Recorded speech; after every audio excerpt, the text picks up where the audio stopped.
പ്രധാനമന്ത്രി നരേന്ദ്രമോദി ഈ മാസം 11-ന് പങ്കെടുക്കുന്ന കേരളത്തിലെയും തമിഴ്നാട്ടിലെയും പരിപാടികളിൽ വിവിധ റെയിൽവേ പദ്ധതികളുടെയും പുതിയ ട്രെയിനുകളുടെയും ഉദ്ഘാടനം നടക്കും.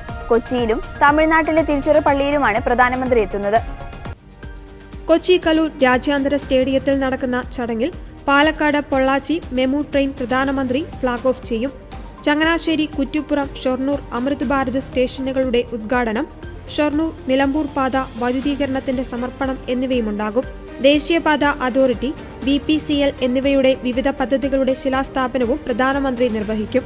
തിരുച്ചിറപ്പള്ളിയിൽ നടക്കുന്ന ചടങ്ങിൽ Tirunelveli Mangaluru junction, Rameswaram Mangaluru junction express, Coimbatore Dhanbad Amrit Bharat, Mayiladuthurai Karaikudi express, Nagercoil Charlapalli Amrit Bharat എന്നീ 5 ട്രെയിനുകളുടെ ഉദ്ഘാടനം പ്രധാനമന്ത്രി നിർവഹിക്കും.